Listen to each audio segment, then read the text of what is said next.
সম্পর্কে ধারণা থাকতে হবে, নামাজের 14টা ওয়াজিব সম্পর্কে ধারণা থাকতে হবে। এই আকিমুস সালাত তাফসিরে পয়েন্ট টু পয়েন্ট লেখা আছে। নামাজ কায়েমের প্রথম শর্ত 13 ফরজ জেনে নামাজ পড়া, 13 ফরজ মেনে নামাজ পড়া, 14 ফরজ জেনে আমলের মাধ্যমে নামাজ পড়া। তারপরে সুন্নাত সম্পর্কে জেনে নামাজ পড়া, ওযু সম্পর্কে জেনে মেনে নামাজ পড়া। এরপরে সন্তানকে নামাজের তাকিদ দিয়ে নামাজে আসা, স্ত্রীকে নামাজের জায়নামাজে বসাই দিয়ে নামাজে আসা। আমার ভাই পাশের বাড়িতে থাকে, তাকে ডাকার মাধ্যমে নামাজ পড়া। আমার প্রতিবেশী, আমার আশপাশে যারা থাকে, তাদেরকে নামাজের দাওয়াতের মাধ্যমে নামাজ পড়া।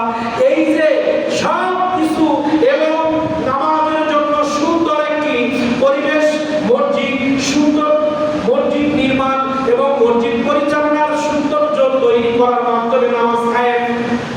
আমরা তো নামাজ পড়ি, আল্লাহ নামাজ পড়ার কথা 82 জায়গায়, সব জায়গায় একটাই আয়াত, আকিমুস সালাত, আকিমুস সালাত, আকিমুস সালাত, নামাজ কায়েম করো।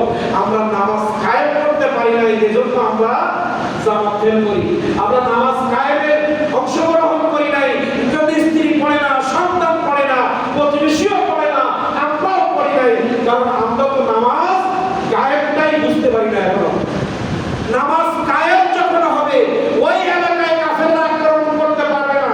কাফেরদের দ্বারা মুসলমান নির্যাতিত হবে, মুসলমানরা ক্ষতিগ্রস্ত হবে, মুসলমানদের বোমার আঘাত সহ্য করা লাগবে, মুসলমানদের দ্বারা আক্রমণ হবে তখন যখন সমাজে নামাজ কায়েম না হবে। বিজয় আসার প্রথম শব্দ আল্লাহ কি দিলেন? যদি বিজয় আপনার আসবে, প্রথম কাজ নামাজ কায়েম করেন। এখন নামাজ কায়েম করার জন্য যে কটা পয়েন্ট বলেছি, একজন হাত উঁচু করে বলেন তো আমি এইগুলো বাস্তবায়ন করে নামাজে আসি।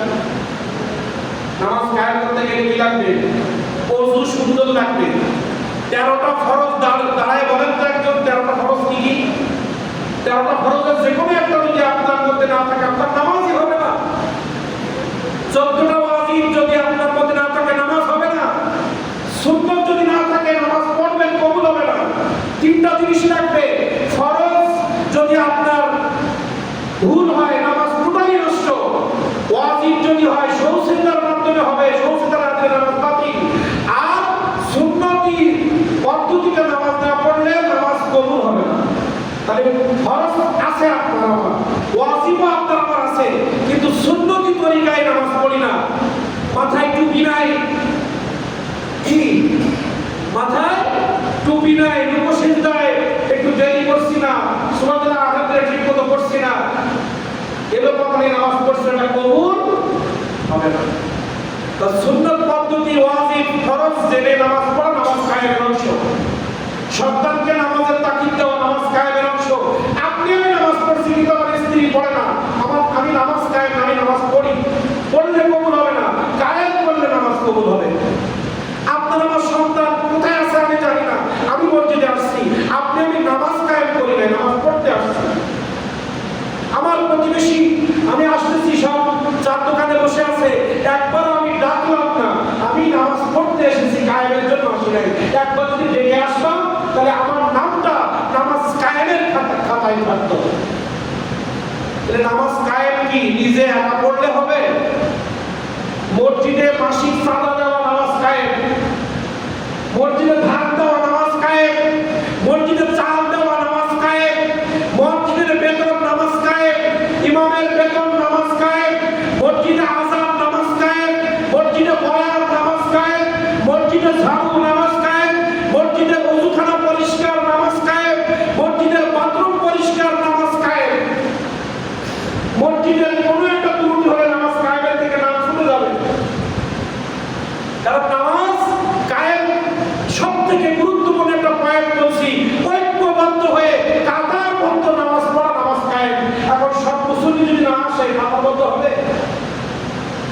তাহলে এই সবাই করে নামাজ কায়েমের ব্যাপারে সবার দায়িত্ব আছে এখানে। আপনি না আসলে একজন মুসল্লি খালি হবে, প্রতিবেশী না আসলে মসজিদ খালি হবে, আপনি আমি নামাজ কায়েমের অন্তর্ভুক্ত হতে পারবো না। আল্লাহ তাআলা নামাজ পড়েছে কিনা হাসরের ময়দানে এটা হিসাব হবে না, তুমি নামাজ কায়েমের মধ্যে ছিলে কিনা এটা হিসাব দেওয়া লাগবে, ধরা খাবো সেখানে। নামাজ কায়েমের মধ্যে ঢুকতে হবে। এটাই আল্লাহ আদেশ করেছেন।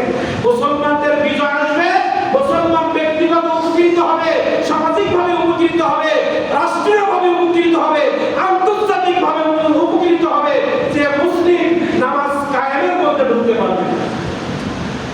এই নামাজ কায়েমের ব্যাপারে আলাদা একটা খুতবা অন্য সময় আসবে।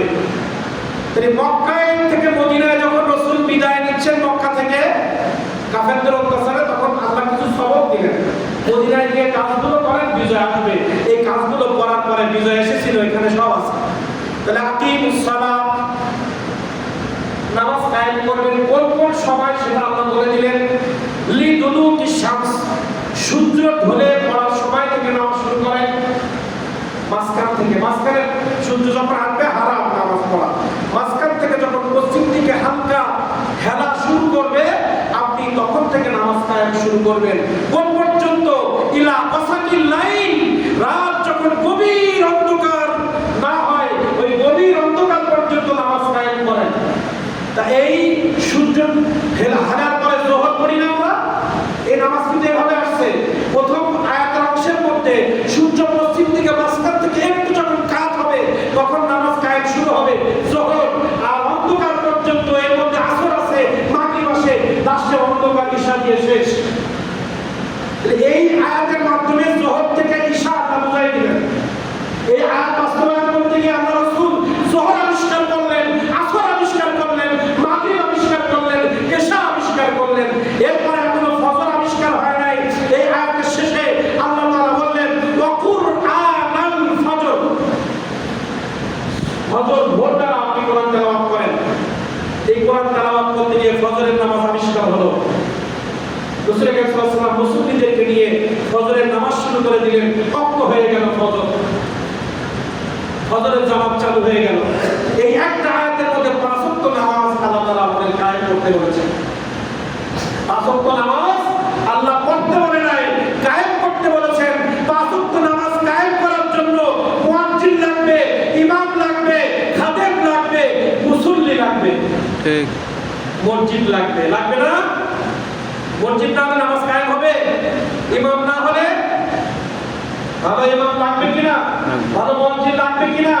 ভালো খাদেম লাগবে কিনা? ওখানে ময়লা, এখানে ময়লা, সিরিলি অভিযান করে করা লাগবে না। এমনি দেখলে বুঝবে এখানে মাকসাদ জাল, এখানে মাকসাদ জাল, ওখানে মাকসাদ জাল। আপনি আমার, আপনার, আমার সবার দায়িত্ব মসজিদ সুন্দর রাখা। এটা নামাজ কায়েমের অংশ। যদি না পারেন টাকা দিয়ে লোক রাখেন, আদায় হবে। নামাজ কায়েমের শর্ত ভালো ইমাম। আপনাদের মধ্যে নেই, এজন্য ভাড়া করে আনিছেন, একটা হয়ে গেল। আপনাদের আযান দেওয়ার সময় নেই, ধান কাটার দরকার, ঘিরে যাওয়ার দরকার, বেতন দিয়ে মসজিদ রেখেছেন, আলহামদুলিল্লাহ। পরিষ্কার কে করবে? পরিষ্কারের সময় আপনাদের নেই, টাকা দেন। টাকা তো কম কামান না। আপনি আমি যে নিমখরামি করছি, পরের আয়াত আসতেছে। আমাদের সবার কম বেশি টাকা আছে, তারপর আল্লাহ বলছেন নেই নেই যারা বলে তাদের সম্পর্কে আল্লাহ বলছেন। এই ব্যাখ্যা করতে গেলে তো ঘন্টা ঘন্টা সময় প্রয়োজন। আপনারা তো জমা নামাজে বিরক্ত হয়ে যান, সারা বছর শুনবেন না। আর ইউটিউবে, ইন্টারনেটে বসলে হেদায়েত হয় না, ফেস টু ফেস।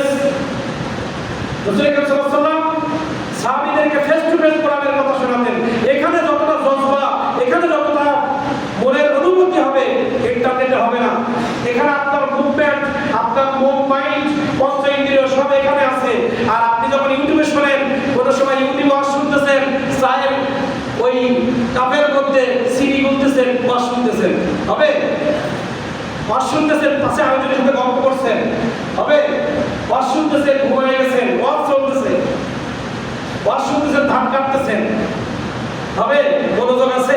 কিন্তু এখন সব মনোযোগ এইখানে। এজন্য এখানেই এই আলোচনা, ফেস টু ফেস আলোচনার মধ্যেই সমস্ত বরকত।